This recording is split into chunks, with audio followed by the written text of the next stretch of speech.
Hello, नमस्ते, क्या चाल है? गुड मॉर्निंग, कैसे हैं? भैया राजीव से आनंद मंगल, स्वागत है आपका आज की इस कक्षा में। चलिए साहब, आज दो क्लास हैं। एक्चुअल में जो कल वाली क्लास थी उसको, कल परसों वाली जो क्लास थी उसको मैं प्रीपोन किया। आज शाम को 4 बजे भी है, तो आज कोशिश करके मैक्सिमम पार्ट इसका अपन निपटा दें, ठीक है? नेक्स्ट पर एनाटॉमी का है यार, पर अभी इस वीक में मैं क्या सैटरडे को कहीं बाहर जा रहा हूँ, तो फिर नेक्स्ट मंडे वगैरह को देखते हैं, मंडे ट्यूजडे वगैरह को। हाँ, कल नहीं है, कल कोई क्लास नहीं है, और परसों भी आपकी क्लास की कोई क्लास नहीं है, ठीक है ना? एक तो कल मुझे जाना है कहीं बाहर, 21 तारीख को सैटरडे को जाना है, और एक वो मोलिकुलर वाला कोर्स मैंने लॉन्च कर दिया है, और वो खास करके आपके बेच के लिए, क्योंकि आपके बेच को मोलिकुलर भी पढ़ाया था, ठीक है ना? नहीं, मोलिकुलर स्टार्ट करेंगे, आप प्लस में स्टार्ट करेंगे, वो कोर्स लॉन्च कर दिया मैंने। आपने उसको एनरोल किया कि नहीं किया? मोलिकुलर वाला, खास करके जो इसमें भी नहीं किया था, इसमें भी प्लस में भी नहीं हुआ था, प्लस वाला बेच है तो उसमें भी नहीं हुआ था। तो जिन लोगों को मोलिकुलर बेस पर टेस्ट पढ़ना है, हाँ नहीं पढ़िए, बहुत अच्छी बात है। जिन लोगों को मोलिकुलर बेसिस टेस्ट पढ़ना है तो वो करें, कोई दिक्कत नहीं। मतलब स्पेशल में करना चाहे स्पेशल थोड़ा लंबा चलता है। 2 जून से, वही 2 जून से स्टार्ट है। मैं एक बार लिंक देता हूँ आपको उसका, जिनको एनरोल करना कर ले। हाँ, आदित्य बेच में नहीं हुआ है तो वो सब लोग इसमें कर ले। मैं एक बार लिंक देता हूँ आपको,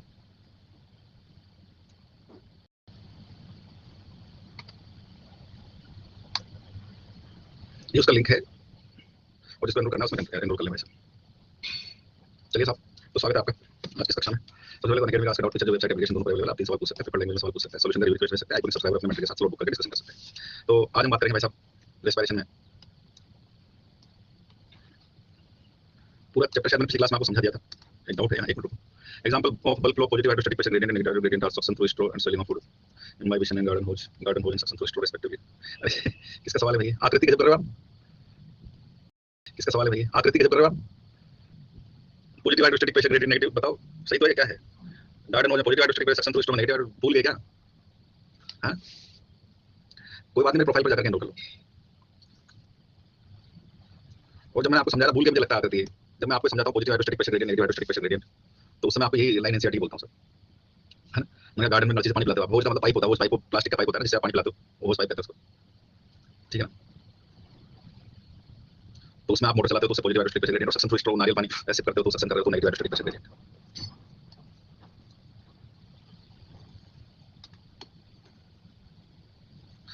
होमोलोगस क्रोमोसोम से सेग्रीगेटेड कौन है भैया? आकांक्षा, ये क्या सवाल पूछ रहे हो? बताओ आप, होमोलोगस पेयर ऑफ क्रोमोसोम कब सेग्रीगेट होते हैं? एनाफेज फर्स्ट, एनाफेज फर्स्ट में सेग्रीगेट होता है होमोलोगस पेयर ऑफ क्रोमोसोम। अच्छा, सेकंड दिया है, ठीक कर लो, ठीक कर लो भाई साहब, अगर सेकंड दिया तो ठीक कर लो।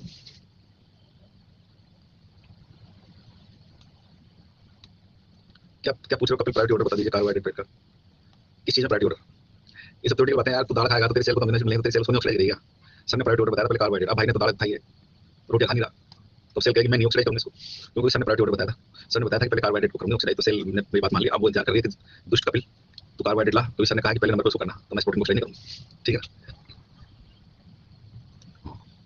ठीक है, सेल टेस्टर बहुत थोड़ी है, तो क्या समझ रहा है? देखो, ये चीज समझने की बहुत जरूरत है, और इन दो चैप्टर्स में खासकर प्लांट फिजियोलॉजी में ये बहुत लेवल पर जाता है। ये बहुत लेवल पर जाता है, मैंने देखा है। मतलब ये जो मोट बनाना बहुत हाई लेवल पर जाता है प्लांट फिजियोलॉजी में। ये बहुत लेवल पर जाता है, मैंने देखा है। मतलब ये जो मोट बनाना बहुत हाई लेवल पर जाता है प्लांट फिजियोलॉजी में। पहली बात तो चीजें समझ में नहीं आती, फिर जैसे समझ में आने लग जाती है ना, तो हम उससे बाहर निकल पाते हैं, हम वो प्रैक्टिकली सोच पाते हैं।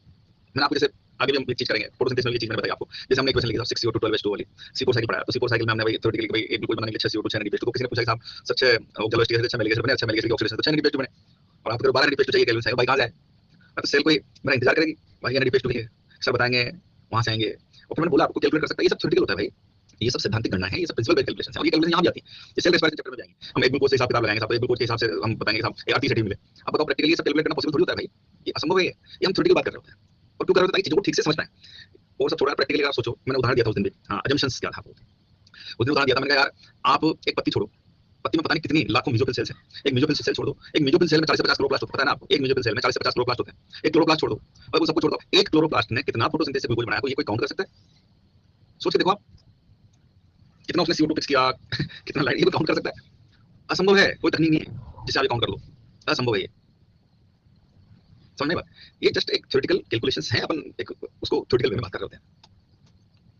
ये क्या है भाई साहब? Endocrine glands in hormone doing one life stimulus of low temperature, shoot affects leaves, root affects. देखिए इसके दोनों आंसर सही है, इसके दोनों आंसर सही है, शूट अफेक्ट्स भी सही है, लीव्स भी सही है, दोनों आंसर सही है। ये क्या चक्कर होता है? मैं बताऊं, कोई बात है जब आधा ज्ञान होता है ना, तो समस्या हो जाती है। एनसीईआरटी में क्या है, लीव का जिक्र नहीं है। वन रिलेशन आप पढ़ेंगे तो एनसीईआरटी में लीव का जिक्र है, मैं बताऊं आपको, लीव का जिक्र है, लेकिन लीव का उस तरीके से नहीं जितना कि शूट अफेक्ट्स का जिक्र है। मैं बताता हूँ आपको वर्नालाइजेशन में, है ना। एक सेकंड रुको।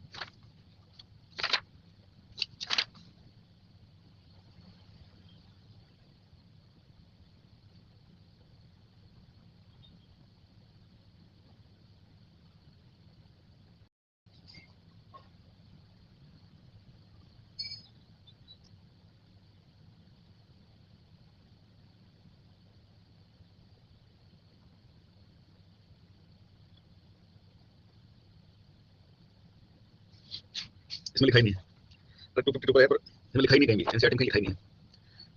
2 बार पढ़ लिया मैंने, एक मिनट, उसमें लिखा ही नहीं है। ये क्या है, ये मैं आपको बताऊं, ये ऐतिहासिक गलतियां हैं जिनको हम ढूंढ रहे हैं भाई साहब। ये वही मैंने कहा ना कि बड़े कोचिंग संस्थानों के मॉड्यूल टेस्ट पेपर के क्वेश्चंस में है, वहां से उठा करके आपने क्वेश्चन उठा लिया, सब्जेक्ट की आपको समझ नहीं है, कंसेप्ट आपको पता नहीं है, और इसलिए मैं आपको गारंटी के साथ कहता हूं कि वर्नलाइजेशन एंड फोटोपीरियम दोनों का, वर्नलाइजेशन का जो स्टिमुलस है वो लीव्स शूट दोनों करता है। मैंने बताया ना, shoot affect germinating seed leaves, ये सब स्टिमुलस को रिसीव करते हैं। और मैंने आपको समझाया था, प्रैक्टिकली सोच के देखिए आप, तो लीव्स ज्यादा पार्ट है तो वो स्टिमुलस मेनली यूज करेंगे, और उनका लीव्स में वर्नलाइजेशन बनता है, और वर्नलाइजेशन लीव्स में बनता है मेजॉरिटी में, ये शूट अफेक्ट बनता है तो फिर वो ट्रांसपोर्ट होता है। ठीक है, दोनों सही है, और आप इन दोनों में किसी एक को प्रायोरिटी नहीं दे सकते।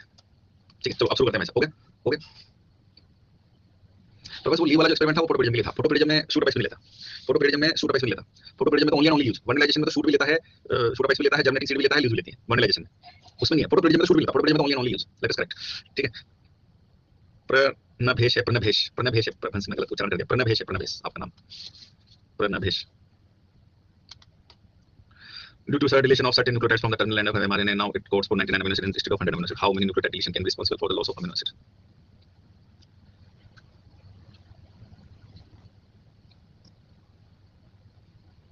हाँ, any of the above. एक भी हटा दोगे तब भी नहीं होगा, दो भी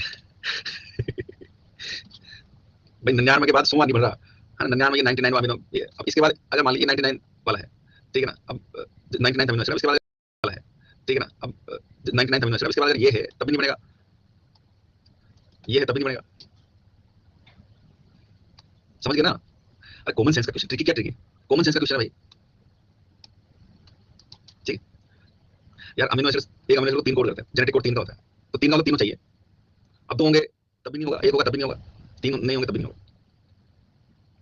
अरे तो कॉमन सेंस तो लगाओ, मान लो कि 2 है तो क्या ये 2 कोड कर लेंगे, है? चलो अब आप टाइम वेस्ट करते शुरू करते हैं, मॉर्फोलॉजी में शुरू होने वाली है 3 बजे वाले में।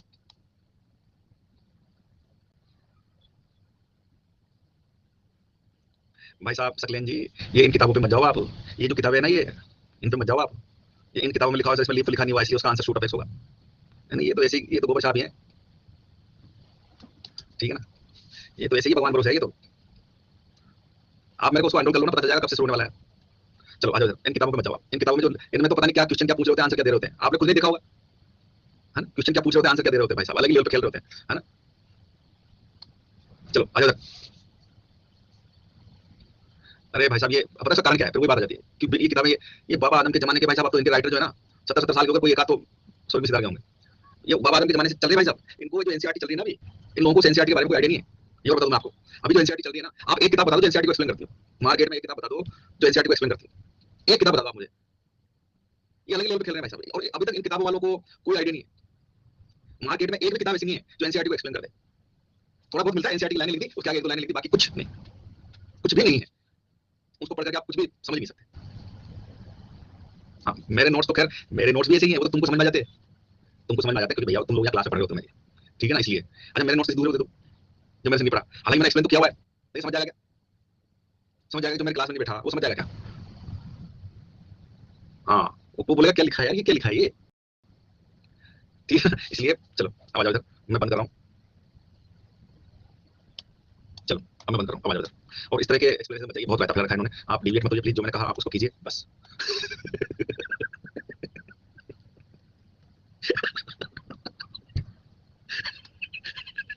ये सीन मर गया भाई, आदमी मर गया। अरे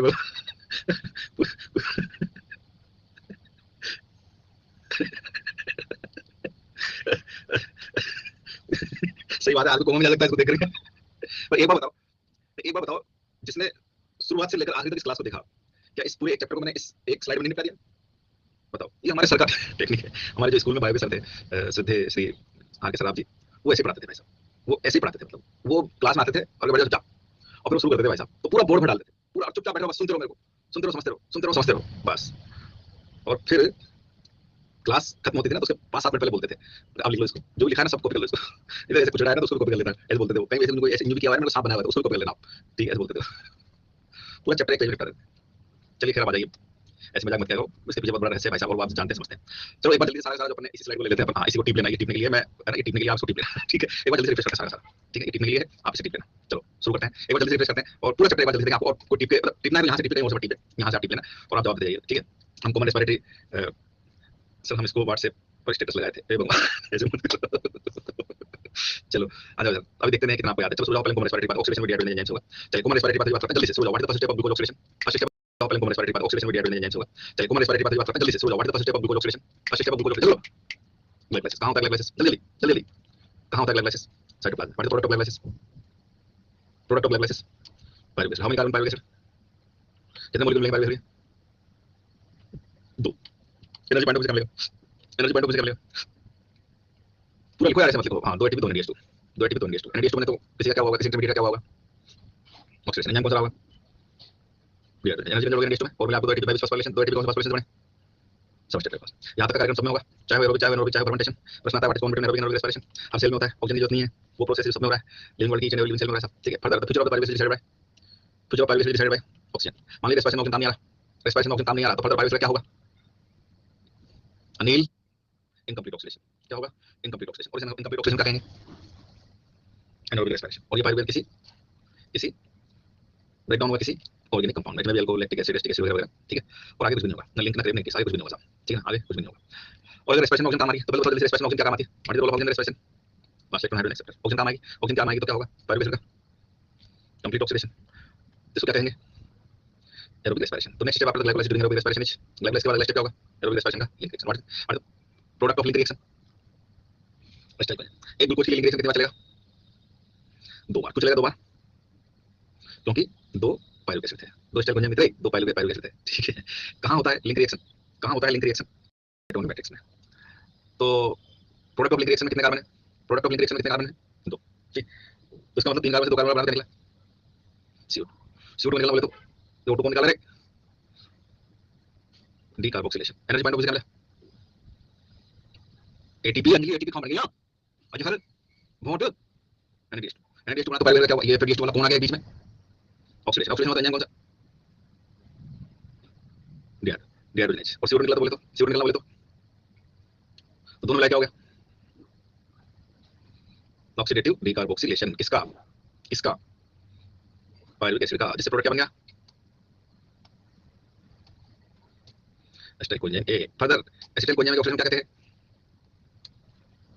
क्रेब साइकिल, कहां चलता है क्रेब साइकिल, माइटोकॉन्ड्रियल मैट्रिक्स में। एक ग्लूकोज कितनी बार चलता है क्रेब साइकिल, 2 बार, 2 बार क्यों चलता है, 2 एसिटाइल कोलिन। अब हम यहां चलाएंगे, ठीक है, क्रेब साइकिल एसिटाइल कोलिन चलाएंगे, ठीक है। तो एसिटाइल कोलिन में क्रेब साइकिल चलेगा तो कितने जोड़ मिलेंगे, 2 बार में 4, तो एक बार में कितने, 2। एनर्जी पॉइंट ऑफ व्यू से क्या मिलता है, चलो क्या कर लेते हैं, एनएडीएच2 कितना, ये 12 कहां से आ गया, ये कौन है 12 ला रहा है सीधा, 6 एनएडीएच2, कितनी बार में 6, 2 बार, एक बार में कितना, एफएडीएच2 कितना, 2, कितनी बार में, 2 बार, तो एक बार में कितना, एनएडीएच2 एफएडीएच2 किसी इंटरमीडिएट क्या होगा, ऑक्सीडेशन, एंजाइम कौन सा होगा, डीहाइड्रोजनेज, और मिला 2 एटीपी कितनी बार में, 2 बार में, एक बार में कितना, एक, कौन सा फास्फोराइलेशन,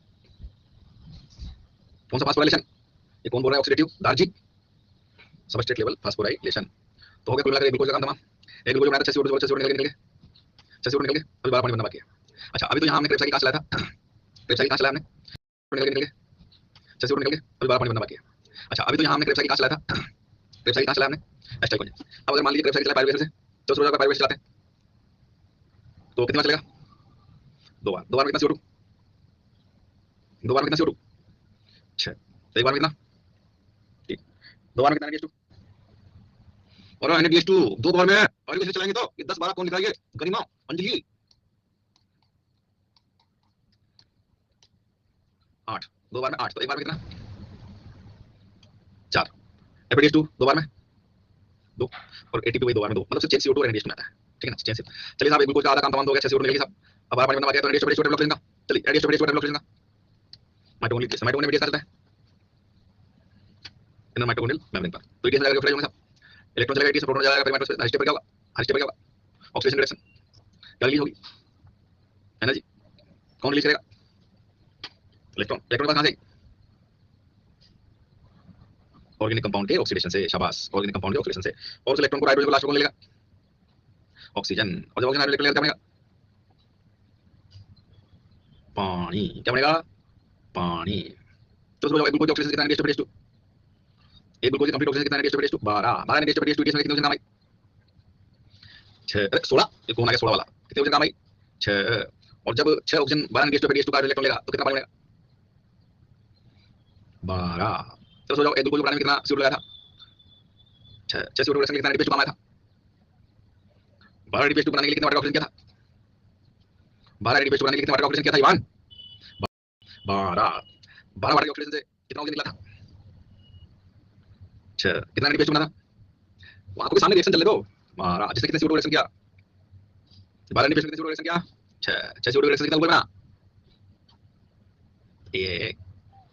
तो जब यहाँ रिस्पायरेशन में ग्लूकोज ऑक्सीडेशन एंजाइम कौन सा हाइड्रोजन है, तो ग्लूकोज निकले हाइड्रोजन इलेक्ट्रॉन, जिसको किसने लिया NH2 क्या बनेगा, NH2 कितने 12। और जब 12 NH2 कितनी जरूरत लगी 6। और 12 NH2 कितने कितने काम आई 6। तो कितना बनेगा 12। मिट्टी से मिलकर बना है, मिट्टी में मिल रहा है हर सांस के साथ। और इसलिए भगवान सबको सांस दे और भगवान सबको सांस दे तथास्तु। आपको क्या मिला, सांस। अरे बाप रे, ये पूरा कार्यक्रम तो थने काय मिलो, पूरी आपको क्या मिला, सांस, एनर्जी। किस रूप में मिली एनर्जी, एटीपी के रूप में। ठीक है, तो सारा निपटा दिया आपने।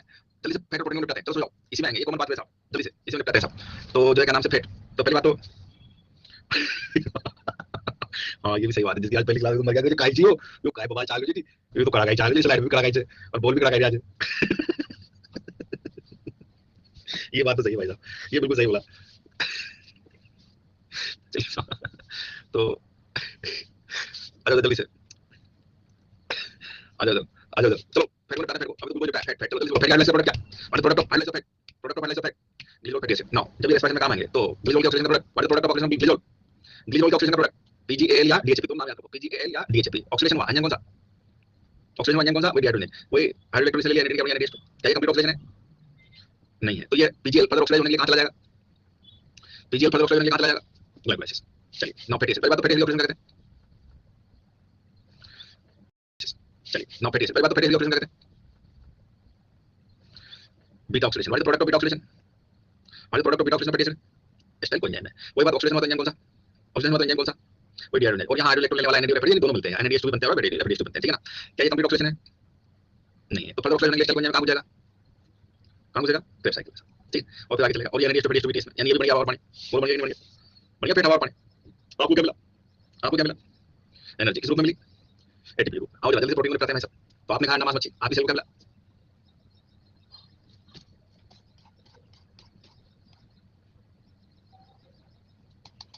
Amino acid. हाँ आपकी सेल को क्या मिला, अमीनो एसिड। शाबाश, चलो अलग अलग अमीनो एसिड अलग जैसे करेगा। For example amino acid alanine, तो एलानिन का क्या होगा, डीएमिनेशन। और डीएमिनेशन से प्रोडक्ट क्या मिलेगा, पहले बताओ product of deamination of alanine, और product of deamination of alanine. अरे बावला से खास बन अभिषेक, एलानिन का डीएमिनेशन से पायरुविक एसिड। और ये जो पायरुविक एसिड है ये फिर आगे वही लिंक रिएक्शन क्रेब्स साइकिल में चला जाएगा, वही बन गया हवा और पानी। दो तीन नाम याद रखो, ग्लूटामिक एसिड। ग्लूटामिक एसिड क्या होता है, ऑक्सीडेटिव डीएमिनेशन। तो what is the product of oxidative deamination of glutamic acid,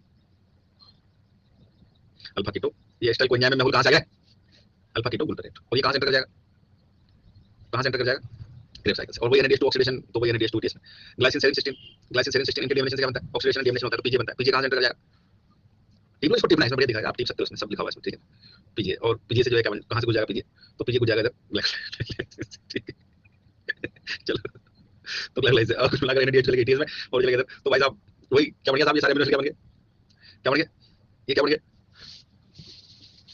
ये बन गया हवा और पानी। क्या बन गया, हवा और पानी। आपको क्या मिला, आपको क्या मिला, एनर्जी। किस रूप में मिली एनर्जी, एटीपी रूप। सब निपटा दिया भाई साहब आपने। जो भी अंडा मांस मच्छी घी तेल रोटियां पानी चावल पनीर कांचे जो भी खाया था ना, सब कांचे करके होता मतलब रात में खाया और फिर अनडाइजेस्टेड तो प्रातःकाल है ना एंट्रोपी बढ़ाने में चला गया, और उसके बाद जो बच्चा सेल में पहुंचा तो वो सब जो है सेल इस तरीके से। अब आपने सबको जो है क्या नाम से निपटा दिया। तो आपने अगर जो भी खाया एटीपी रूप सब निपटा दिया भाई साहब आपने। जो भी अंडा मांस मच्छी घी तेल रोटियां पानी चावल पनीर कांचे जो भी खाया था ना, सब कांचे करके होता मतलब रात में खाया और फिर अनडाइजेस्टेड तो प्रातःकाल है ना एंट्रोपी बढ़ाने में चला गया, और उसके बाद जो बच्चा सेल में पहुंचा तो वो सब जो है सेल इस तरीके से, अब आपने सबको जो है क्या नाम से निपटा दिया, तो आपने अगर जो भी खाया अगर वो सारा ही एनर्जी देने में काम आया, एटीपी बनाने में काम आया, तो भाई साहब ये प्रोटोप्लाज्म जीव भारी बायोमास कहां से आया?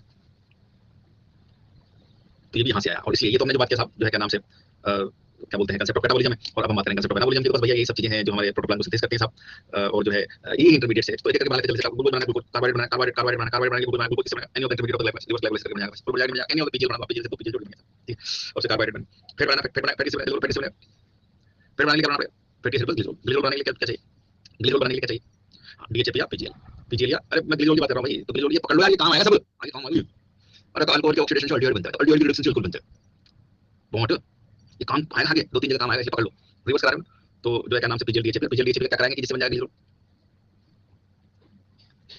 रिडक्शन, है ना, तो ये ग्लाइकोलाइटिक इंटरमीडिएट पीजीएल डीएचए के रिडक्शन से बन जाएगा ग्लिसरॉल। अगर फैटी एसिड बनाना, तो फैटी एसिड बनाने के लिए क्या चाहिए? फैटी एसिड बनाने के लिए क्या चाहिए? एसिटाइल कोएंजाइम, ये ले लिया एसिटाइल कोएंजाइम वेबसाइट से, और एसिटाइल कोएंजाइम क्या करेंगे?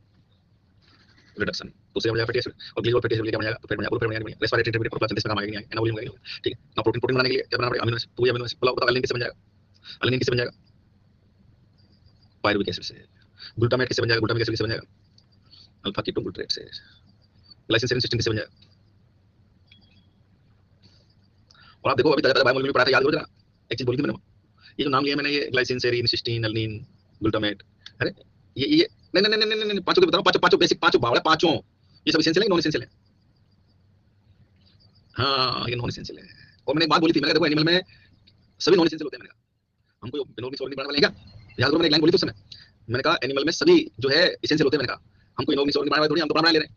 हाँ मैंने कहा लेकिन जिनको आप नॉन एसेंशियल कहते हो ना, तो इसका मतलब ये है कि रोटियां भी खाओगे तो बढ़ जाएंगे वो, क्योंकि रोटियां खाओगे तो चलेगा ना, तो मिलेगा सही, पीजी तो मिलेगा सही, तो मतलब इनको बनाने के लिए आपको वंडा मांस मच्छी खाने की जरूरत नहीं है, ये होता है उसका मतलब। मैंने उस दिन बोली थी बात, और मैं रेस्पिरेशन समझाऊंगा आपको, मैंने कहा हाँ मतलब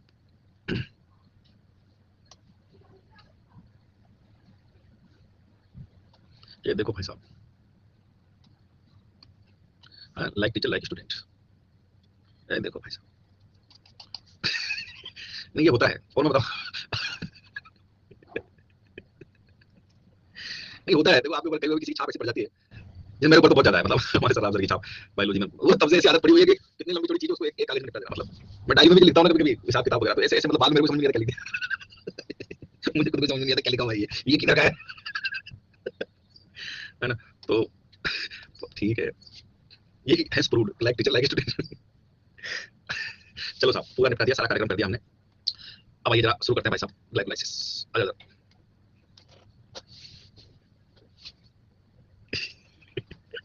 वो स्कूल तक ठीक है, एक लाइन छोड़ के लिख,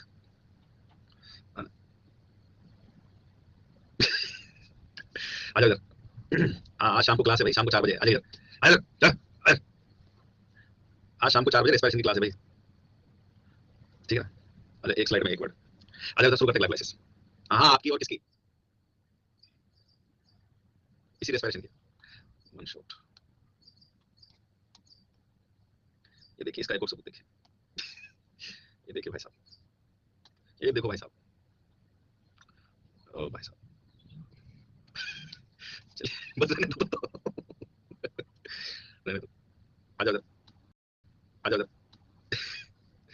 रहने दो, बस बस बस, आज शाम को भी आपकी क्लास है 4 बजे इसी टॉपिक की, ये क्योंकि एक्चुअल में जो आपकी क्लास थर्सडे को थी, वो थर्सडे वाली क्लास को मैंने शिफ्ट किया है, तो फिर थर्सडे को नहीं है, ठीक है, और इसी का आगे हम कंटिन्यू करें, चलो शुरू जाओ। अब ग्लाइकोलाइसिस ये तो आप समझ गए कहाँ होता है, सब में होता है, सब प्रोसेस है जो सबकी माता है, इवोल्यूशन जो हुआ है पूरा लिविंग वर्ल्ड में, सब मेटाबॉलिक पाथवेज कहीं ना कहीं डायरेक्टली इनडायरेक्टली ग्लाइकोलाइसिस से इवॉल्व हुए हैं। First well organise metabolic activity of this living world, common between aerobic anaerobic respiration, और जो है क्या नाम से हर सेल में चल रहा है सब, ठीक है, काम की बात तो वही है कि प्रोडक्ट इज पायरुवेट एसिड, दो मॉलिक्यूल एनएडीएच मिलेंगे तो एफएडीएच मिलेंगे, तो अब आपको समझ में आ गया होगा, तो जल्दी से बता दो भाई साहब, यहाँ इस ग्लाइकोलाइसिस में इसका ऑक्सीडेशन हो रहा है, जल्दी से बताओ भाई साहब, जल्दी से इंटरमीडिएट का नाम बताओ, इसका ऑक्सीडेशन हो रहा है, रहमत बोट तेरे को खा दिख गया इसमें एसिटाइल कोएंजाइम है, अरे बावड़िया, ये स्लाइड पे जो दिख रहा है उसका बताओ, किस इंटरमीडिएट का ऑक्सीडेशन हो रहा है आयुष? फास्फोग्लिसरॉल्डिहाइड, पीजीएल, पीजीएल के ऑक्सीडेशन से क्या बन गया? वही एल्डिहाइड के ऑक्सीडेशन से एसिड बन गया भाई, पीजीए, रिडक्शन किसका हो गया? एनएडी का, और एनएडी के रिडक्शन से क्या बन गया? एनएडी एस्टर, ठीक, और सबस्ट्रेट लेवल फास्फोरिलेशन में आप पहचानते होंगे कि बाई पीजी से 3 पीजी बन है ना, और ये पीपी से पायरुवेट एसिड बना, तो सर दो यहाँ बने 4, आप तो 2 बोल रहे थे, अरे भैया 2 खर्च हुए ना, इसलिए 2 कभी पूछे कि साहब कितने डायरेक्ट एटीपी बनते हैं ग्लाइकोलाइसिस से, तो ठीक है वही बात अजम्पशन बेस्ड है, फिर मैं बाद में और प्रकाश डालूंगा इस बात पर। आ जाइए अब तो रिएक्शन एग्जाम में आएगी तो पहचान लोगों ने यार, वैसे तो लिख के ले लो, वैसे तो लिख के ले लो, आज दिन तक कोई बायोकेमिकल रिएक्शन पेपर में नहीं आई है और ना आएगी, न C4 की, न C3 की, न KM की, न क्रेब साइकिल की, न आज दिन तक कोई बायोकेमिकल रिएक्शन एग्जाम में न आई है न आएगी। क्या था 19 साल 20 साल हो गए तब से कर रहा हूँ, अभी तक तो आई नहीं भाई साहब, ठीक। लेकिन फिर भी अगर कभी आएगी तो यही आएगी, ग्लाइकोलाइसिस की यही रिएक्शन आएगी। वो पूछेगा कि ऑक्सीडेशन की रिएक्शन कौन सी है, वो पूछेगा ऑक्सीडेशन की रिएक्शन कौन सी है, तो आपको कुछ याद आया नहीं है ना, तो यार इतना याद रखना कि एसिड के रिडक्शन से एल्डिहाइड बनता है, एल्डिहाइड के ऑक्सीडेशन से एसिड ठीक है, और कुछ याद रहना है, ये याद रहना चाहिए। ग्लाइकोलाइसिस में आएगी तो ये आएगी, केल्विन साइकिल में आएगी तो भी ये आएगी, ये रिएक्शन देखो, choose the reduction step of Calvin cycle, उल्टा कर देना इसको, उल्टा कर देना इसको, पीजी के रिडक्शन से एल्डिहाइड बन जाता है, पीजीएल बन जाता है। और ये जो बात में बोल रहा हूँ ना, सिर्फ अगर आपको ये भी ध्यान रहेगा ना, कितना कठिन क्वेश्चन हो आप सॉल्व करो, तो बहुत बेसिक सा फंडामेंटल बात है जो आप केमिस्ट्री पढ़ते हैं, ऑर्गेनिक केमिस्ट्री पढ़ते हैं, बहुत बेसिक सा फंडामेंटल है कि भाई एसिड के रिडक्शन से एल्डिहाइड बनता है और एल्डिहाइड के ऑक्सीडेशन से एसिड बनता है, या एल्डिहाइड एसिड के क्या बोलते हैं वो एल्डिहाइड के रिडक्शन से अल्कोहल बनता है। तो ये बहुत सामान्य सी फंडामेंटल चीजें हैं, लेकिन वही बात है कि आप जानते तो हैं पर यूज नहीं कर पाते, तो वो यूज करना आना चाहिए, ठीक है ना। आएगी नहीं आज दिन तक नहीं आएगी तो ये आएगी, और केल्विन साइकिल की भी ये रिएक्शन महत्वपूर्ण है और ग्लाइकोलाइसिस की भी ये रिएक्शन महत्वपूर्ण है, एक ऑक्सीडेशन और सबस्ट्रेट लेवल फास्फोरिलेशन अपने आप पहचान जाओगे आप, सबस्ट्रेट लेवल फास्फोरिलेशन नहीं पहचानोगे, बताओ नहीं पहचानोगे सबस्ट्रेट लेवल फास्फोरिलेशन, ठीक है। आ जाओ अब जल्दी से ग्लाइकोलाइसिस में बताता हूं मैं, अगर आप पूरा यहाँ शांति से चुपचाप बैठे, चार बातें बतानी मुझे भाई बोलने ग्लाइकोलाइसिस में, चार बातें बतानी। पहली बात, सबसे पहली बात तो गौर से देखो कि ग्लाइकोलाइसिस की हर रिएक्शन को रिवर्सिबल लिखा हुआ है, देखो दो तीन रिएक्शंस को छोड़कर, एक तो ये पहली, एक ये तीसरी और एक ये आखिरी, बाकी सारी रिएक्शंस को रिवर्सिबल लिखा हुआ है, ठीक है। तो पहली बात मैं बता दूं आपको कि ग्लाइकोलाइसिस की सारी रिएक्शंस जो होती हैं वो रिवर्सिबल रिएक्शंस होती हैं। क्या ग्लाइकोलाइसिस की सारी रिएक्शंस रिवर्सिबल होती हैं? Yes, in vivo all reactions of glycolysis are reversible. फिर सर आपने ये कहा कि तीन रिएक्शंस रिवर्सिबल है, इन विट्रो, और इन विट्रो मतलब समझते हैं, पहले मैं बताऊंगा शायद इसका मतलब आपको, इन विट्रो का मतलब लेबोरेटरी कंडीशन में, और याद करो मैंने बताया था आपको कि ग्लाइकोलाइसिस को लेबोरेटरी में कैरी आउट किया गया, तो जब लेबोरेटरी कंडीशन में ये ग्लाइकोलाइसिस कैरी आउट किया गया तो these three reactions are not reversible, ठीक है, these three reactions are not reversible in lab condition, ठीक है, these three reactions are not reversible in lab condition, in vitro आई बस में, that's why considered irreversible in vivo, in vivo मतलब naturally within the cell कोशिका के अंदर every reaction of glycolysis is reversible। अब इसका सबूत क्या है, एक सबूत देते हैं, चलो समझो C4 प्लांट में प्राइमरी CO2 एक्सेप्टर कौन, C4 केम प्लांट्स में प्राइमरी CO2 एक्सेप्टर PP, याद रखो C4 केम प्लांट में PP का रिजेक्शन करवाया था, याद है PP का रिजेक्शन करवाया था, तो PP का रिजेक्शन किससे हुआ, पायरुविक एसिड से, याद है, यार गौर से देखो इसको,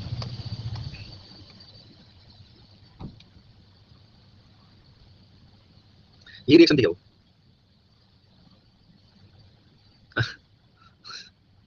अरे कहां होती है रिएक्शन, ये ग्लाइकोलाइसिस चल रहा है,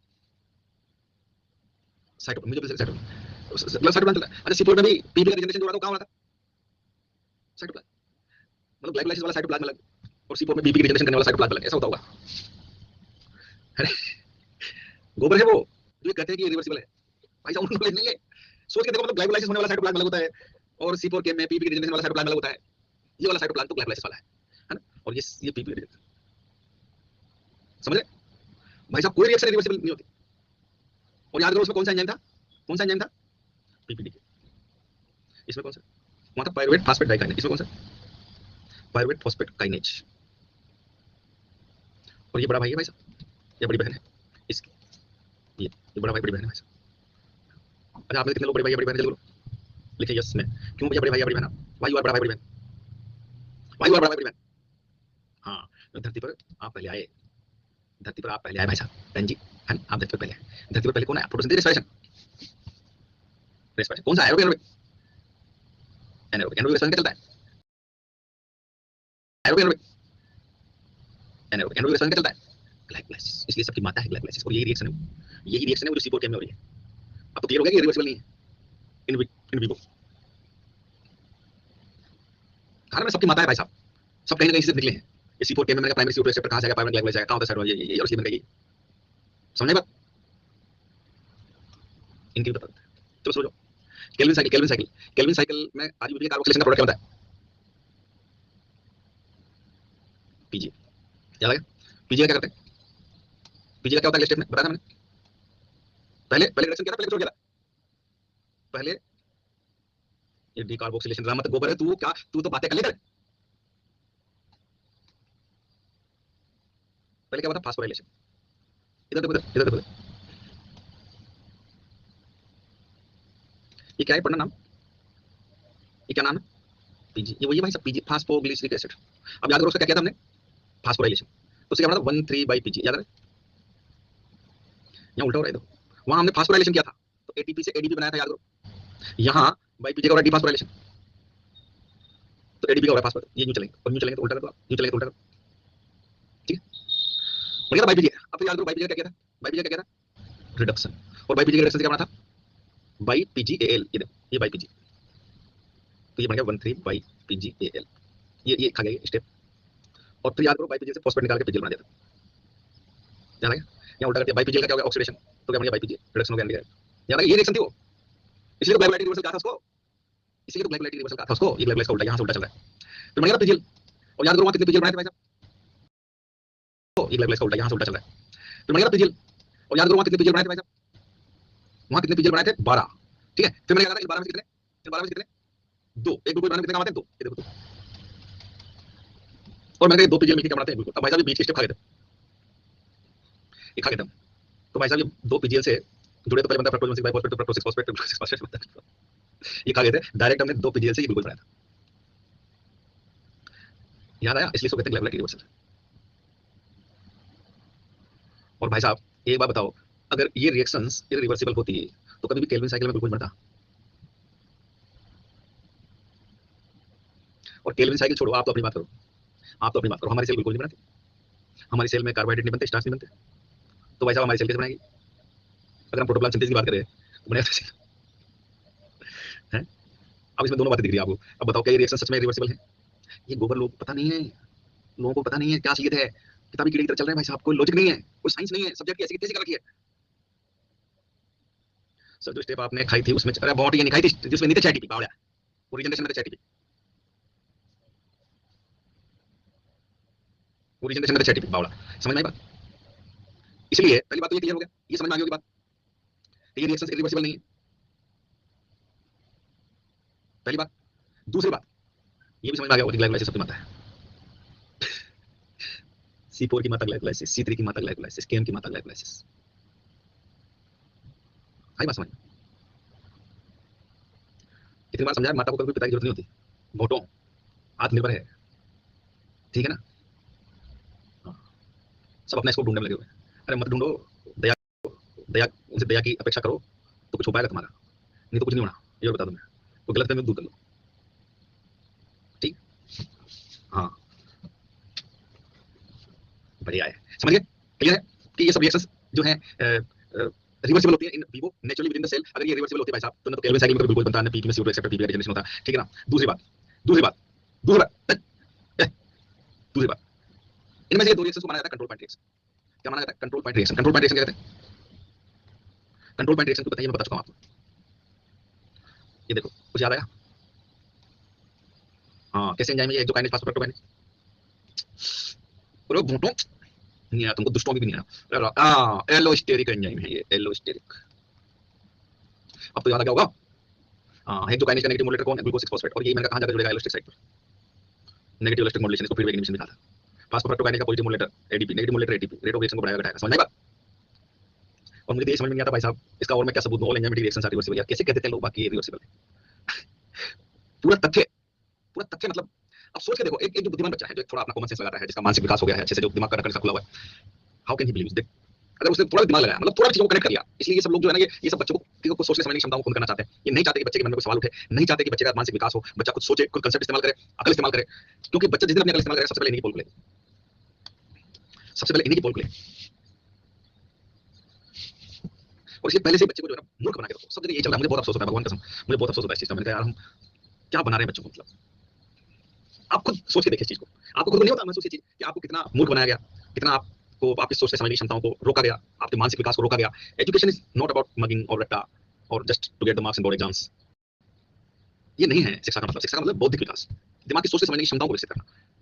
आप चीजों को कनेक्ट करें। अब जैसे मैंने कनेक्ट किया, कई लोगों को कभी जिंदगी में उन्होंने ग्लाइकोलाइसिस के बारे में सोचा ही नहीं होगा, जो मैंने अभी बोला आपको। अभी मैंने कुछ भी नहीं बोला, 2 लाइनें बोली मैंने। कभी आपने लाइफ में पहले पढ़ा होगा ग्लाइकोलाइसिस, कभी आपने इस तरह सोचा ही नहीं होगा, कभी मन में नहीं आया होगा आपके यार ये। और ये कोई अलग है क्या? एक सेल है, आप सोचिए म्यूजिकल सेल में ग्लाइकोलाइसिस, कोई म्यूजिकल सेल है लीफ की, क्या वो रेस्पिरेशन नहीं करती? थोड़ा प्रैक्टिकली सोच के तो देखो ना, सेल तो सेल ही है ना यार, हर सेल करेगी ना रेस्पिरेशन। अब हम वही बात किताबी की तरह सोचते हैं तो फोटोसिंथेसिस चल रहा होता है, फोटोसिंथेसिस चल रहा होता है, तो हमारे दिमाग में आता ही नहीं रेस्पिरेशन करती है वो सेल। और जब हम रेस्पिरेशन पढ़ रहे हो तो हमारे दिमाग में नहीं आता कि फोटोसिंथेसिस भी कर रही होगी, हैं? होता है ना?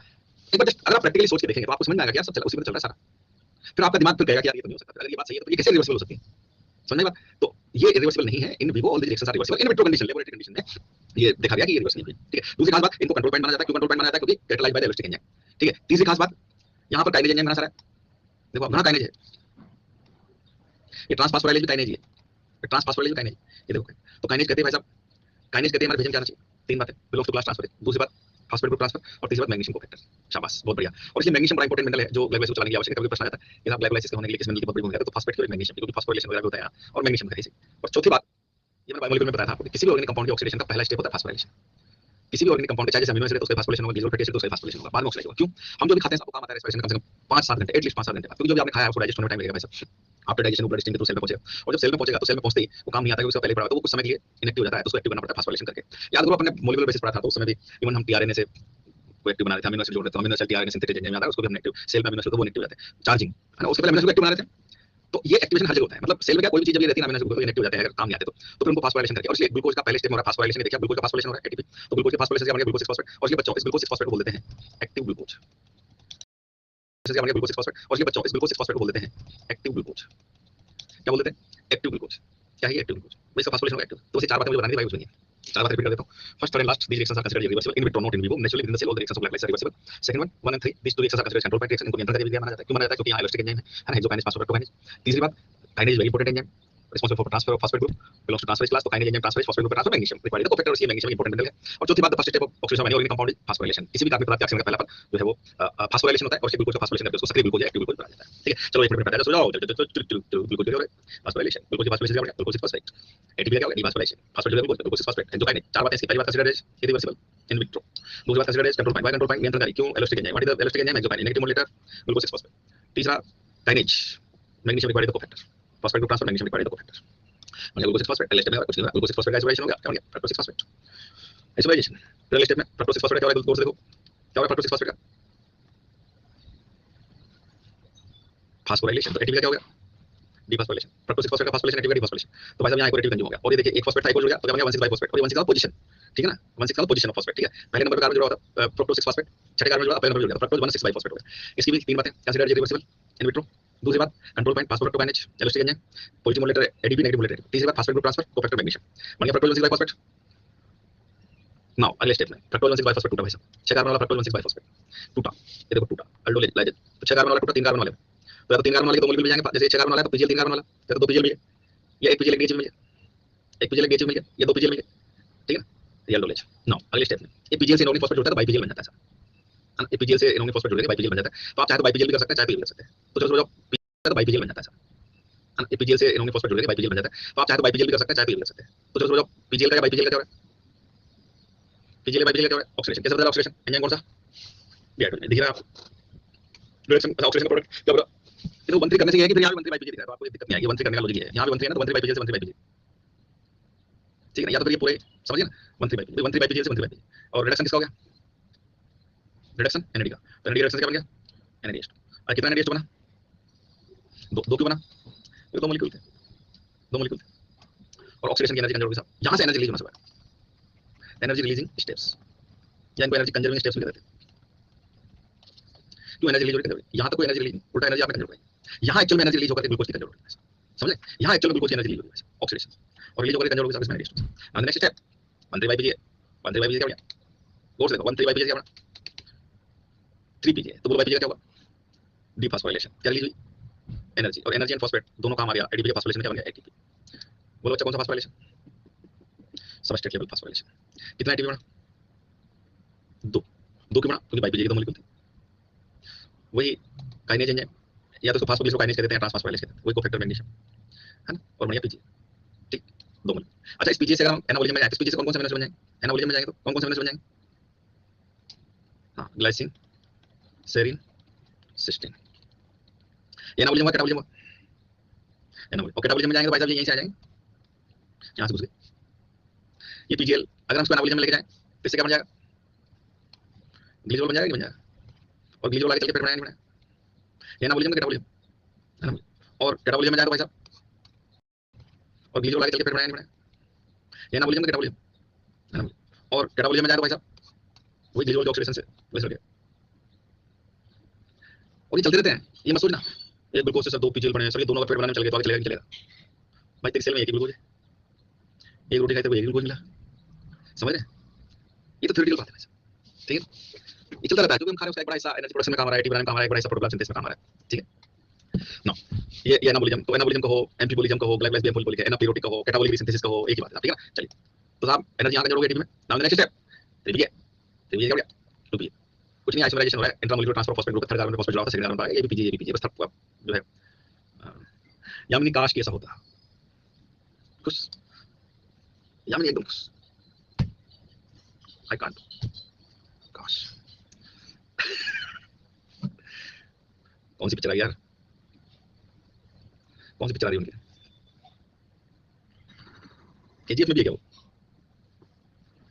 केजीएफ में भी है यार, केजीएफ नहीं देखी मैंने, फर्स्ट पार्ट में देखा, सेकंड पार्ट में देखा, और देखूंगा नहीं है ना तो क्या है, बावड़ा क्या देखना, वो तो गलती पुष्पा देख ली मैंने। अच्छा बावड़ा भटका रहे हो मुझे, दुष्टो राक्षसो मायावी राक्षसो, मारीच मामा मारीच भटका रहे हो मुझे दुष्ट, हे पापी मुझे मत भटका, मुझे ग्लाइकोलाइसिस पढ़ाने दे, ध्यान केंद्रित करने दे, राक्षस भटकाने में लगा हुआ है मुझे, मामा मारीच स्वनिम सुरन, ये जो रश्मिका जी वाला जो मृग बनकर के तुम बीच में कक्षा में आ जाते हो, पूरा हमारा ध्यान भंग कर देते हो दुष्टों, आ जाओ इधर, हम नहीं जो है मूर्ख बनेंगे, आ जाओ तक इधर करते कंप्लीट। 3 फास्फोलिक एसिड से बनेगा 2 फास्फोलिक एसिड है ना, और 2 फास्फोलिक एसिड जो है भाई साहब ये intramolecular transfer of phosphate group third carbon से सेकंड कार्बन में जाएगा ग्लूकोज एंजाइम में, अगले स्टेप में फास्फोलिक एसिड से बन जाता है फास्फोलिक एसिड। यहाँ भी कुछ नहीं हो रहा भाई साहब, ठीक है ना दुष्टों, यहाँ भी कुछ नहीं हो रहा, केवल जो है इसको निपटान दो पहले, वाटर का 2 वाटर के मॉलिक्यूल यहाँ रिलीज हो रहे होते हैं, सब एंजाइम होता है नॉलेज, और फास्फोलिक एसिड से बन गया phosphoenol pyruvate acid. Now in the last step phosphoenol pyruvate acid से बन गया पाइरुवेट एसिड, तो बोलो इसका क्या हुआ, फास्फोलिक पाइरुवेट एसिड से बन गया पाइरुवेट, बोलो इसका क्या हुआ, इसका हुआ डी फास्फोराइलेशन, ठीक है? डी फास्फोराइलेशन, तो फास्फोराइलेशन किसका हो गया, तो फास्फोराइलेशन हो गया एडीपी का, तो जब बन गया एटीपी, कितना एटीपी बना 2 2 क्यों बना, क्योंकि 2 मॉलिक्यूल थे, कौन सा फास्फोराइलेशन है ये, कौन सा फास्फोराइलेशन है ये, सबस्ट्रेट लेवल फास्फोराइलेशन। इसकी 2 बातें याद रखिए, consider reversible in vitro reversible. दूसरी खास बात ये कंट्रोल पॉइंट नहीं है, ये कंट्रोल पॉइंट नहीं है, ठीक है ना, ये नहीं है। दूसरी खास बात ये है कि साहब यहाँ भी काइनेज फॉस्फेट ग्रुप का ट्रांसफर, और इसमें कोफैक्टर मैग्नीशियम के साथ पोटेशियम भी होता है, और ये कोई टेंपरेरी अटैच होता है, ये है ना, मेटल एंड प्रोस्टेटिक ग्रुप की तरह नहीं होता है, मेटल एंड टेंपरेरी अटैच होता है सब। सर ईएमपी का फुल फॉर्म क्या है, ये भी सही बात है भाई साहब, ये मेरे से गलती होगी कि ईएमपी का फुल फॉर्म नहीं बताया मैंने। एमिडन मेयर ऑफ परनस पाथवे, ठीक है, एमिडन मेयर ऑफ परनस पाथवे, ये 3 वैज्ञानिक थे जिन्होंने इस पाथवे बताया था, इसलिए इसको कहा जाता है ईएमपी पाथवे, ठीक है ना, एमिडन मेयर ऑफ परनस पाथवे। मेरे को सबस्ट्रेट लेवल फास्फोरिलेशन याद नहीं आ रहा, आप बताओ शिवानी, आप खुद ही छांट लो सबस्ट्रेट लेवल फास्फोरिलेशन। अच्छा होता क्या है, होता क्या है, अरे भगवान, ये तो भाई देखो हमने बहुत अच्छे से उस समय समझा दिया था। फिर मैं एक बार याद दिला देता हूं कि substrate change into product release the energy utilising the phosphorylation of ADP results in synthesis of ATP. Substrate product पे चेंज करो तो फास्फेट को रिलीज करे, उसका डिफॉस्फोरिलेशन हो, एनर्जी रिलीज करे, फास्फेट और एनर्जी दोनों काम आ जाए, एडीपी फास्फोरिलेशन बन जाए, ठीक है? चलिए साहब, तो ये ग्लाइकोलाइसिस आप देखिए, इसको ध्यान रखने का तरीका आप अपने मन से चला सकते हैं, प्लीज आप जो है घर पर एक बार मन से इसको लिख करके देखें, और कुछ रटने की जरूरत नहीं है, आप अपने आप चला कर देख सकते हैं। थोड़ा सा मैं आपको 5 मिनट का समय, मैं लिख पर नहीं जाना चाहता, मैं शाम को जाना चाहता हूं 4 बजे उसको। एक छोटी सी बात बताता हूं, रटना नहीं है, अपने को समझना है, रटना नहीं है, समझना है, ठीक है ना, समझना है, ठीक है ना, और समझना ये है भाई साहब कि यहाँ हो क्या रहा है। और जैसे मैंने कहा कि अल्टीमेटली ग्लूकोज का ऑक्सीडेशन हो रहा है, जिससे 2 मॉलिक्यूल पाइरुवेट, एक लंबी सीक्वेंस ऑफ इवेंट्स है ना, कैटाबोलिज्म एनाबोलिज्म दोनों है। रही बात ये कैसे हो रहा है, तो स्टेप बाय स्टेप हमने उसको देखा। मैंने कहा बायोकेमिकल रिएक्शन से न कभी कोई क्वेश्चन आया था, न आया है, न आएगा, और आएगा तो ये मैंने कहा ऑक्सीडेशन या सबस्ट्रेट लेवल फास्फोरिलेशन। या आप अपना इतना सा मैंने इतना ऐसे योग्य आपको बना दिया कि आपको नहीं याद है, लेकिन मैं ये इसलिए कर रहा हूँ कि अगर आप उधर चले गए एमबीबीएस में, रह करके आपको सेम सर याद होगा, खास करके फर्स्ट ईयर की बायोकेमिस्ट्री आप पढ़ो, इसमें सब चीजें काम आती हैं। और जितने बच्चे वहां जाते हैं सब मेरे को एक बार जरूर फोन करके बताते हैं कि साहब बायोकेमिस्ट्री में तो जो आपने पढ़ाया था उससे काम चल जाएगा। इवन मैं पहले जब बायोमोलिक्यूल नहीं पढ़ाता था तब भी ये जो इतना बेसिक फंडामेंटल में सिखाता हूँ इससे काम चल जाता है। ये मैं इसलिए कर रहा हूँ, आप किसी दूसरे फील्ड में जाओगे, एमबीबीएस में जाओगे, कहीं और जाओगे, तभी आपको याद करना पड़ेगा। आप मान लो ग्रेजुएशन करोगे तभी आपको याद करना पड़ेगा, तभी आपको याद करना पड़ेगा। रही बात मेरे जो मैंने जब 11th क्लास, जब मैं मेरा जो 11th क्लास था, जब मैं ये पहले 11th क्लास में था, ये अभी भी 11th में ही है, तो मेरे को साइंस तो मिला नहीं था, मेरे को तो आर्ट्स मिला था भाई साहब। क्योंकि उस समय वो था, एक रूल था मतलब हमारे टाइम पर कि 50-50% मार्क्स होने चाहिए, मतलब मैथ्स में 50% और साइंस में 50%, उस बच्चे को जो है बायोलॉजी में से। तो हमारे क्या है कि मैथ में तो आप जानते हैं हम तो टॉपर थे, तो पूरे मतलब जो मैक्सिमम हो सकते हैं वो हमको मिले, है ना, 34 थे आउट ऑफ 100, और साइंस में जो है 67 थे, तो मैक्सिमम तो दे सकता था, मतलब उसने दे दिया हमको। तो उस रूल के हिसाब से हमको साइंस नहीं मिला था, ठीक है, तो हमको भाई साहब साइंस नहीं मिला, सही बता रहे हैं, मतलब साइंस में हमारे 67 थे, तो हमारे पापा जी तो फिक्स थे, 9 दिन थे हम, बेटा कोई बात नहीं, पढ़ना वही है, आर्ट्स ले लो, अपने कोई दिक्कत नहीं, आर्ट्स ले लो, कोई दिक्कत नहीं, पढ़ो। तो भाई साहब आर्ट्स ले उसमें इकोनॉमिक्स, हिस्ट्री, ज्योग्राफी सब्जेक्ट थे, फिर वहां मर गया, फिर वहां इकोनॉमिक्स आ गई, वो स्टैटिस्टिक्स मर गया। मैंने यार ये तो बड़ी मुश्किल से मैथ्स से पीछे छुड़ा था, फिर मैथ्स आ गया, कैसे करेंगे यार काम। 3 महीने आर्ट्स पढ़ी हमने, आप बिलीव नहीं करेंगे, मतलब हिस्ट्री, ज्योग्राफी और इकोनॉमिक्स 3 महीने। अब उसका परिणाम ये हुआ कि ये जो रूल था उसकी वजह से हिंदुस्तान में बायोलॉजी के सेक्शन टूट गए। मैथमेटिक्स वालों को कोई दिक्कत नहीं थी, बायोलॉजी, क्योंकि बायोलॉजी बच्चे में कमजोर होते हैं, तो भाई साहब कई स्कूलों में बायोलॉजी सेक्शन खत्म हो गया, तो सीबीएसई वालों को पता चला फिर, और यार ये तो गड़बड़ का, बायोलॉजी मिलेगी, फिर उन्होंने रूल चेंज किया 3 महीने बाद। तो भाई देखो बायोलॉजी गड़बड़ का, बायोलॉजी मिलेगी, फिर उन्होंने रूल चेंज किया 3 महीने बाद। तो भाई देखो बायोलॉजी में ये चलेगा कि टोटल 100 मार्क्स होने चाहिए साइंस और मैथ मिला करके, और साइंस में जो है वो 60% से ज्यादा होना चाहिए, मैथ्स में पासिंग मार्क्स होने चाहिए, वो भी चलेगा, पर टोटल साइंस और मैथ मिला करके 100 मार्क्स मिनिमम होने चाहिए उसके, ठीक है ना, और 60% से ऊपर होने चाहिए उसके साइंस में, और मैथ्स में कितने भी। तो भाई साहब 67 34 जोड़े ना हमने, तो हमारे कितने हो गए भाई साहब, ये ज्यादा हो गए, एक नंबर 101 निकलेगा शायद, कितना हो गया 7 4 11 101 निकलेगा, 6 3 9 1 10 101 थे हमारे। और हम उस क्राइटेरिया में आ रहे थे साइंस में 60% होने चाहिए, ये भी था, दोनों मिलाकर के 100 होने चाहिए, ये भी था, क्योंकि इधर 34 थे। और भाई साहब हमको हमको जो है बायोलॉजी में, अब बायोलॉजी में तो जिस दिन पहली क्लास में इसलिए बता रहा हूँ, हम 7 लोग थे, हम 7 लोग थे जिनको आर्ट्स से साइंस मिला, घनश्याम में दीनदयाल, दीनदयाल वही कंजूस मित्र हमारा जो वेटनरी डॉक्टर है, वो भी उसमें था, एक कोमल थी लड़कियों में, कोमल एक ही थी लड़की कोमल, है ना, बस वही थी, और बाकी तो हाँ कोमल ही थी बस, एक ही थी मुझे ज्यादा ध्यान है, और बाकी हम 6 लड़के थे साहब। तो पहले दिन जब हम क्लास में गए ना भाई साहब, हमारे सलाब सर यही पढ़ा रहे थे, ग्लाइकोलाइसिस यही पढ़ा रहे थे भाई साहब। क्या ही बताएं आपको भाई साहब, सोचो आप, मतलब आप आर्ट्स के स्टूडेंट हो, आपने साइंस ली पहले दिन और लेबोरेटरी क्लास लेते हो, और भाई साहब बोर्ड पे लिखा हुआ था ऐसे कैसे अंग्रेजी में, मर गया भाई साहब, मन की यार उठी चुका जा रहा है, यो क्या गया कि यो क्या सोचो आप, मतलब आप पहली बार क्लास में गए और आपको ब्लैक बोर्ड पर ये लिखा हुआ मिले, सोचिए आप क्या है, मेरे को उठी एग्जाम तो निकला था क्या भैया, चलो आप दूंगी, हम घबरा गए मतलब लिटरली, और सर ने ये और कह दिया हमसे, इसको याद इसको याद करके आना, आप बिलीव नहीं करेंगे, एक हफ्ते तक रोज हमसे लाइव सुनते थे सर, और ऐसे ग्लूकोज ग्लूकोज अब बीच में कहने जाते थे भाई साहब, तो रोज हमको पीछे खड़ा करके लेबोरेटरी पीछे बेंच थी, उन बेंचों के ऊपर ऐसे कम से कम एक हफ्ते तक डेली का काम था, सर आते ही हमसे सबसे पहले ये सुनते थे, मतलब वो उनको सकता कि यार ये मेरे खराब करेंगे, आर्ट्स से आ गए तो इनको कुछ आता नहीं है, कुछ पढ़ेंगे मेहनत नहीं करेंगे, तो वो भी हमको ठोक बजा रहे थे भाई साहब। तो उन्होंने आते ही डेली सुबह जाओ चंद्रमौली घनश्याम दीनदयाल कोमल, चलो सो जाओ, और एक नाम चंद्रेश तिवारी था शायद, नहीं चंद्रेश तिवारी था, तो सो जाओ, और भाई साहब कहीं ना कहीं अटक जाते थे हम, और बिलीव नहीं करेंगे कम से कम एक हफ्ते तक डेली, मतलब हमको लगा यार हम गलत आ गए थे, सर बेचारे थे या तो अपनी मर्जी से भाग जाए, लेकिन फिर पापा जी ने कह दिया अब तो साइंस मिलती, आप तो साइंस ही करेगा, मैंने कहा यार ये अच्छी मुसीबत है, पहले आर्ट्स में लिखी तब तो तू आर्ट्स ही करे, अब साइंस ये अच्छी मुसीबत है, मैंने कहा यार तो मरना हो गया भाई साहब, तो गलत हो गया भैया। खैर जीवन में कोई इस तरह की चीज हो जाती है, और आज हम हैं ये सिखा रहे हैं, मुझे ये बड़ी खट्टी मीठी मेरी जीवन की याद है जो इसके साथ जुड़ी हुई है। चलिए समय समाप्त हो गया, क्लास भी है एनवायरमेंट की इशू की स्पेशल, कोमल कोमल रेवाड़ी रहती है, कोमल यादव रेवाड़ी रहती है, सीजाल से साइंस टीचर, हमारी बातचीत होती है, और बहुत कोमल से हमारा बहुत ही पारिवारिक संबंध है, 2 बच्चे हैं उसकी, अभी घर पे भी आई थी। चलिए साहब, हाँ हरियाणा रेवाड़ी, चलिए साहब आज के लिए इतना ही, बहुत धन्यवाद।